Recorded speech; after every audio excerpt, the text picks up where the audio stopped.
Okay, everyone, I'm just going to a quick demonstration on how to do the gas bottles.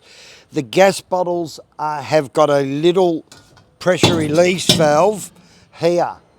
Now, that should be pointing away from your caravan for the simple reason if something happens with the bottle, it actually releases pressure out of here. So when you connect your bottle, you have your bottle like so, and you go like that. Very important that you do that. That way, if you've got any overpressure, it comes out here. It doesn't spill on your caravan, float underneath. If you're sitting at the back having a cup of tea or something like that, you can smell gas. This here is a double regulator. This is for your directional flow of your bottles. So A is to A, B is over to B.